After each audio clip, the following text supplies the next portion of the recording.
You know what I'm talking about. It's probably the first app you open when you go somewhere new, and the last one you check before you leave. It's guided you through unfamiliar cities, helped you find that perfect coffee shop, and settled those endless arguments about the fastest way home. We're talking about Google Maps, of course. But have you ever stopped to think about how it all came to be? How did this thing we all take for granted go from a simple idea to this crazy AI-powered model of our entire world? All right, let's get into it. I mean, think about it. How do you put the entire world in your pocket? Today, that sounds almost obvious, right? But 20 years ago, that was pure science fiction. And the real challenge, the big idea, wasn't just about, shrinking down a paper atlas. No, it was about creating a map that was alive. A map that knew about a sudden traffic jam or that cool new restaurant that just opened and could literally show you what a street corner looked like from thousands of miles away. That's the big question we're going to tackle. So here's how we're going to break it down. First, we'll go from paper maps to pixels. Then, we'll look at the insane challenge of mapping the unmappable. After that, we'll see how the map got smart. Hello, AI. And finally, we'll peek into the future, at the road ahead. All right, let's start with part one, from paper to pixels. I want you to think back for a second, to a world before your phone knew the way. Remember? A time without that little blue dot telling you exactly where you were? Getting lost? That was a real thing. And road trips? Oh man, they required a co-pilot who was basically a professional paper wrestler. Now, the change didn't happen overnight, right? It was a slow burn. First, we had paper maps. Then came those MapQuest printouts. You remember those, right? You'd print out like 15 pages of turn-by-turn directions before you left. Then we leveled up to those standalone GPS units, the Garmins and TomToms, stuck to our windshields. And yeah, they were a step up for sure, but they were all just static. They were snapshots of the world. But then, in 2005, Google Maps shows up and just changes everything. And the origin story is actually pretty amazing. It wasn't born in some big, fancy corporate strategy meeting. Nope. It started with Larry Page, one of Google's co-founders, who apparently just drove down some streets with a video camera, handed the footage to an engineer, and said, "Hey, what can you do with this?" Just that simple question, that curiosity. What can we do with this real-world imagery? That was the spark. That's what led to Street View and this totally new way of seeing our planet. Okay, so on to our next chapter, mapping the unmappable. Because having the idea is one thing, but actually doing it, that's a whole other story. Google basically set off on one of the biggest, most ambitious data projects in history, like building the world's biggest jigsaw puzzle. And this wasn't just about satellites. No, they had to get on the ground, on every single street, in every city they could possibly get to. And just look at the evolution of the tech. This is wild. Back in 2007, the first Street View camera was this 500-pound monster. Seriously, you needed a forklift just to get it onto a van. Now, fast forward to today, the whole setup is under 40 pounds, it fits on pretty much any car, and that's not just a small upgrade. That change in hardware is what made it possible to map the world at a speed and scale that was just unimaginable before. And obviously, you can't get everywhere in a car, right? So to really map every corner of the globe, they had to get super creative. We're talking cameras on snowmobiles to get ski slopes, tricycles to navigate those narrow European streets, backpacks for hikers to carry through places like the Grand Canyon. They even went underwater to map coral reefs. And yes, that is not a typo. They put cameras on camels to map the deserts. Camels! So it's really important to understand that the map we use isn't just one single thing. It's actually this complex mosaic, a giant tapestry made from all these different data sources. You've got the billions of images from Street View and from the air. You've got data coming in from over 1,000 partners. You've got official data from city governments. And then, and this is so crucial, you have contributions from us, from you.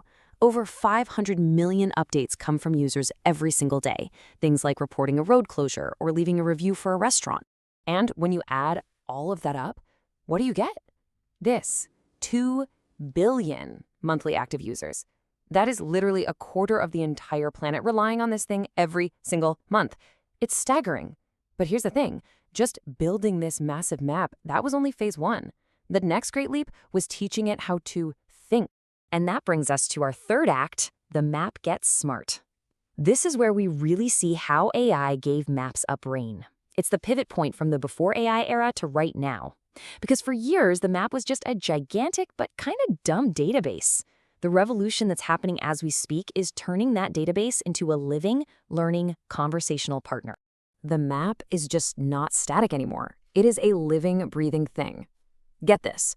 On top of all the human updates we just talked about, AI models are making 100 million updates every single day.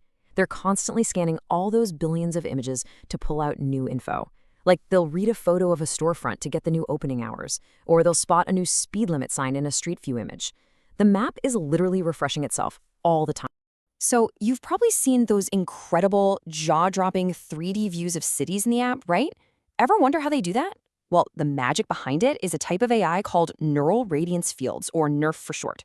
Okay, so to put it simply, NERF takes all those flat 2D photos from Street View and the air, and it basically teaches an AI to understand that place in 3D. The AI learns the shapes, the lighting, the textures, everything, and then it stitches it all together into this super realistic digital model that you can just fly through. It's absolutely wild.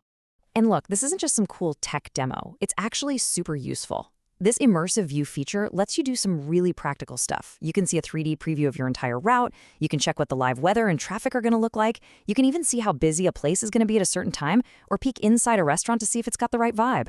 It's all about removing the guesswork before you even leave your house. But what if it could be even easier? What if you could just ask the map for exactly what you want? This is really the next big step. We're moving beyond just typing in an address. Now we can actually have a conversation with the map. Thanks to generative AI, stuff like Google's Gemini, you don't have to do that old dance of searching for bars, then filtering for dog-friendly, then trying to figure out if they show football. You can just ask it all at once. And here's the breakdown of how it actually works. First, you just ask a normal, complex question, like, find me a dog-friendly spot to watch the football game. Then Gemini just dives into this massive ocean of maps data. It reads through tons of reviews, it looks at photos for clues, it checks all the business info, and then poof, it spits out a curated list of recommendations that actually answers your really specific question. It understands what you mean, not just the keywords you typed. Now, of course, with any generative AI, you have to worry about it, well, making stuff up. Hallucinations, as they call them. So Google has this extra step, a process they call grounding. As Chris Phillips, a VP at Google Geo, puts it, they use it to almost fact-check the AI's answers. So after the AI comes up with a suggestion, they check it against their billions of real-world data points to make sure, yeah, this place really does have outdoor seating, or that people's reviews really do say it has a lively atmosphere. And these AI upgrades are popping up all over the app now. You see it in that super precise lane guidance that tells you exactly which lane to be in. It's a lifesaver. You see it in the real-time warnings about weather disruptions like fog or flooding. It's giving you way more detailed info on EV charging stations. And if you're walking, you've got Live View, which uses AR to put these giant arrows right on top of the real world to show you where to go. It's pretty incredible. Okay, final section, the road ahead. We've seen how the map was built. We've seen how it got smart. But the big question is, where does it go from here? Because the map isn't just a tool we use anymore. It's becoming this foundational layer for all sorts of new tech that is going to completely reshape our world. And maybe the biggest shift is this. The map is now a critical co-pilot for self-driving cars like Waymo. For a car like that, the map isn't just about directions. No way. It's a super high-def, constantly updated digital twin of the world. The car's sensors see what's happening in real time, sure, but it's the map that gives it all the context. The map tells it how many lanes there are, where the traffic lights are, the exact curve of the road. It's absolutely essential. And this brings up a really interesting and kind of complicated question for the future. For years, the goal of Google Maps has been simple. Find your fastest route. What's best for you, the individual. But what happens when almost everyone is using it? That clever shortcut it sends you on through a quiet neighborhood might actually be creating a brand new traffic jam for the whole city. So the future of navigation might be less about the individual's fastest trip and more about the city's fastest flow, a shift from personal benefit to societal benefit. Of course, we can't talk about this without talking about privacy. A map that knows this much, it raises some huge questions. Google has put a bunch of safeguards in place. For example, Street View automatically blurs faces and license plates. Your location history for sensitive places, like a hospital, gets auto-deleted. And here's a big, recent change. Your location data is now stored on your device, not in the cloud linked to your account. You can even go in and ask them to permanently blur the image of your own home. And this kind of brings the whole story full circle. The very map that makes self-driving cars possible could soon be created by them. Just imagine it, a whole fleet of autonomous cars, always scanning the world with their super advanced sensors. They wouldn't just be using the map, they'd be constantly updating it, in real time. They'd report a new pothole, a pop-up construction zone, a faded lane marker. It would create this perfect, self-healing, closed-loop system. So here we are. The map that started with a guy holding a video camera in a car is now on the verge of actually driving the car itself. It's become so much more than just a tool to help us find our way. It's this intelligent layer that's actively shaping how we see and move through our world, which leaves us with one last big question to think about. As the map becomes our constant co-pilot, making decisions for us about the best route, the best restaurant, the best everything, who is truly navigating our world?